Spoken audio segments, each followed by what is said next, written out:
بسم اللہ الرحمن الرحیم۔ شروع اللہ کے نام سے جو بڑا مہربان اور نہایت رحم کرنے والا ہے۔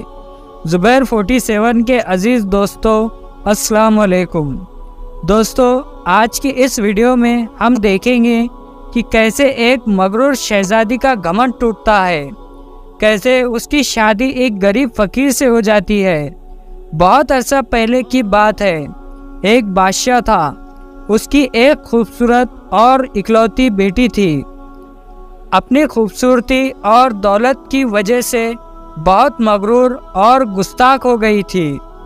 جب بھی کہیں سے اس کے لیے شادی کا پیغام آتا، وہ اسے ٹھکرا دیتی اور اس کا خوب مذاق اڑاتی۔ ایک دن بادشاہ نے بڑی دعوت کی اور اس میں شہزادی سے شادی کرنے والے تمام امیدواروں کو بلوایا۔ سب لوگ اپنے اپنے مرتبے کے حساب سے کرسیوں پر بیٹھ گئے۔ شہزادی اس دعوت میں اپنی کنیز کے ساتھ بڑی مغرورانہ انداز میں آئی۔ وہ جس امیدوار کے پاس سے گزرتی، اس کو بڑی حقارت سے دیکھتی۔ جب ایک شہزادی کے پاس پہنچی تو بہت موٹا تھا، تو اس نے اپنی کنیز سے ہنستے ہوئے کہا، یہ گول ٹب ہے۔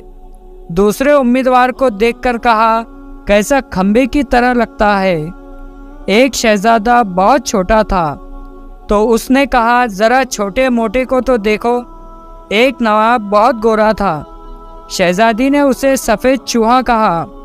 ایک امیر کا رنگ سرخ تھا، تو اس نے اسے مرغے کی کلگی کہہ کر پکارا۔ اسی طرح وہ ہر امیدوار کو بے عزت کرتی، لیکن وہ ایک بادشاہ کو دیکھ کر بہت ہنسی، کیونکہ اس کی داڑھی تھی۔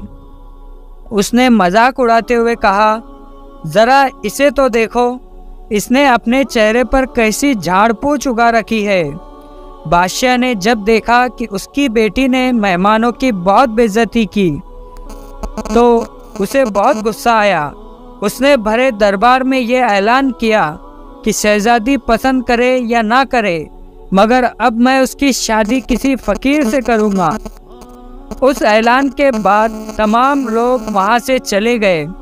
کچھ دیر کے بعد ایک آوارہ گرد گویا آیا، جو گلی کوچوں میں گھوم کر گانا گایا کرتا تھا۔ اس نے شاہی محل کے نیچے کھڑکی کے قریب ہو کر گانا گانا شروع کر دیا۔ بادشاہ نے اس کی آواز سنی تو ایک خادم کو حکم دیا کہ اس فقیر کو اندر بلایا جائے۔ وہ خادم پھٹے پرانے کپڑے میں فقیر کو لے آیا۔ اس فقیر گویے نے بادشاہ اور شہزادی کے سامنے بہت اچھا گانا گایا اور بادشاہ سے انعام مانگا۔ بادشاہ نے کہا، تم نے بہت اچھا گانا سنایا ہے، میں تمہیں بہت اچھا انعام دوں گا، میں اپنی بیٹی کی شادی تم سے کروں گا۔ جب شہزادی نے سنا تو وہ بدحواس ہو گئی۔ وہ بہت روئی پیٹی، مگر بادشاہ نے اس کی ایک نہ سنی۔ بادشاہ نے اسے ڈانٹتے ہوئے کہا، میں نے مہمانوں کے سامنے قسم کھائی تھی کہ میں تمہاری شادی کسی فقیر سے کروں گا، اب میں وہ قسم پوری کر رہا ہوں۔ یہ کہہ کر بادشاہ نے قاضی کو بلایا اور مغرور شہزادی کی شادی آوارہ گرد گویے کے ساتھ کرا دی، اور پھر حکم دیا کہ تم اپنے شوہر کے ساتھ چلی جاؤ۔ شہزادی روتی پیٹتی فقیر کے ساتھ چلی گئی۔ راستے میں وہ ایک شکار گاہ سے گزرے۔ اتنی بڑی شکار گاہ دیکھ کر وہ شہزادی حیران ہو گئی۔ اس نے فقیر سے پوچھا، یہ شکار گاہ کس کی ہے؟ اس فقیر نے جواب دیا، میں نے سنا ہے تم نے داڑھی والے بادشاہ کا مذاق اڑایا تھا، یہ شکار گاہ اسی کی ہے۔ اگر تم اس سے شادی کر لیتی تو یہ تمہاری ملکیت ہوتی۔ شہزادی نے ٹھنڈی آہ بھری اور کہا، میں نے یہ کیا کیا؟ اس کے بعد وہ خوبصورت باغوں میں پہنچے۔ ان کو دیکھ کر شہزادی نے پھر پوچھا، یہ کس کے ہے؟ فقیر نے آہستہ سے کہا، یہ باغ بھی اسی داڑھی والے کے ہے۔ شہزادی نے افسوس بھرے لہجے میں کہا، میں بھی کتنی بد نصیب ہوں۔ پھر وہ ایک عظیم الشان شہر میں داخل ہوئے۔ اتنا بڑا اور خوبصورت شہر دیکھ کر شہزادی حیران رہ گئی۔ شہزادی نے پوچھا، اس شہر کا مالک کون ہے؟ فقیر نے اسے بتایا، یہ شہر اسی داڑھی والے بادشاہ کا ہے۔ اگر تم اس سے شادی کر لیتی تو یہ سب کچھ تمہارا ہوتا۔ شہزادی نے پچھتاتے ہوئے کہا، میں نے بہت بڑی غلطی کر دی، کاش میں اس سے شادی کر لیتی۔ فقیر شوہر نے ناراض ہوتے ہوئے کہا، مجھے اس سے کوئی مطلب نہیں، مگر تم میرے ہوتے ہوئے دوسرے مرد کی باتیں کیوں کر رہی ہو؟ کیا مجھ میں کوئی کمی ہے؟ اس طرح کی باتیں کرتے ہوئے وہ ایک چھوٹی سی جھوپڑی کے قریب پہنچے۔ پہنچتے ہی شہزادی نے پوچھا، کیسی بدنما اور چھوٹی سی جھوپڑی ہے؟ یہ کس کی ہے؟ فقیر نے کہا، یہ میرا گھر ہے اور یہی وہ جگہ ہے جہاں ہمیں زندگی گزارنی ہے۔ شہزادی نے کہا، تمہارے نوکر کہاں ہے؟ فقیر نے کہا، ہمیں نوکر سے کیا کام، تم ہر کام کر سکتی ہو۔ اب آگ جلاؤ اور میرے لیے کھانا بناؤ، میں بہت تھک گیا ہوں۔ کیونکہ شہزادی کو کھانا پکانا نہیں آتا تھا، اس لیے فقیر نے اس کی مدد کی اور کچھ دیر کے بعد انہوں نے الٹا سیدھا کھانا بنا کر کھا لیا اور بعد میں سو گئے۔ دوسری صبح فقیر نے شہزادی کو جگایا اور گھر صاف کرنے اور دوسرے کام کرنے کو کہا۔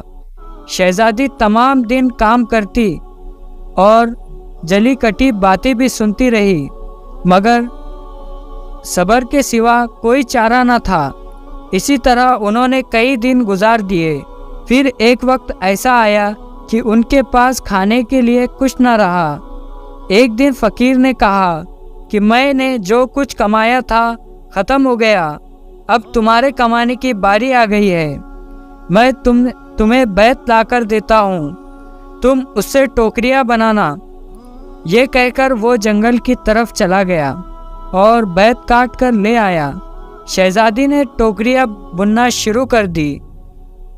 اس نے پہلے کبھی ایسا محنت کا کام نہیں کیا تھا، اس لیے اس کی انگلیاں زخمی ہو گئی اور اس سے خون بہنے لگا۔ یہ دیکھ کر اس کے شوہر نے کہا، میرا خیال ہے تم یہ کام نہیں کر سکتی، میں تمہیں کچھ سود لا کر دیتا ہوں، تم اس سے کپڑا بن لینا۔ مگر وہ یہ بھی نہ کر سکی۔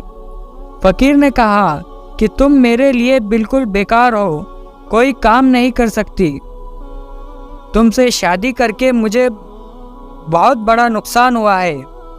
بہرحال میں کوشش کرتا ہوں کہ تمہارے لیے مٹی کے برتن لا دوں، بازار جا کر اسے بیچ دیا کرو۔ مغرور شہزادی نے کہا کہ جب میں بازار میں کھڑی ہوں گی تو میرے ملک کے لوگ مجھے اس حال میں دیکھ کر خوب ہنسیں گے۔ فقیر نے کہا، یہ میرا مسئلہ نہیں ہے، اگر تم بھوک سے مرنا نہیں چاہتی تو تمہیں یہ کام کرنا ہی پڑے گا۔ جب شہزادی بازار میں برتن بیچنے کے لیے گئی تو ایک خوبصورت لڑکی کو لوگ بازار میں برتن بیچتے دیکھتے تو اس پر ترس کھا کر کچھ نہ کچھ خرید لیتے۔ وہ برتن بکنے کے بعد فقیر نے اسے اور برتن لا کر دیے۔ اسی دوران ایک بد مزاج سپاہی وہاں سے گزرا۔ اس نے بازار کے بیچ میں برتن رکھے ہوئے دیکھ کر انہیں لات مار کر توڑ دیا اور کہا، آئندہ اس طرح راستے میں مت رکنا۔ شہزادی بہت پریشان ہوئی۔ اس نے سارا واقعہ گھر آ کر اپنے شوہر کو بتایا۔ شوہر نے کہا، تم انتہائی بے وقوف ہو، تم سے کس نے کہا تھا بیچ بازار برتن لے کر بیٹھ جاؤ؟ آخر وہاں سے لوگوں کو گزرنے میں تکلیف ہوتی ہے۔ میرا خیال ہے یہ بھی تمہارے بس کا کام نہیں ہے۔ خیر، میں شاہی محل جاؤں گا، ہو سکتا ہے وہاں تمہارے لائق کوئی کام نکل آئے۔ یہ کہہ کر وہ شاہی محل روانہ ہو گیا۔ شام کو فقیر نے گھر واپس آ کر کہا، شاہی محل میں تمہارے لیے مددگار باورچن کی جگہ مل گئی ہے، اب کم سے کم ہمیں کھانے کو خوب مل جائے گا۔ اور اس طرح ایک مغرور شہزادی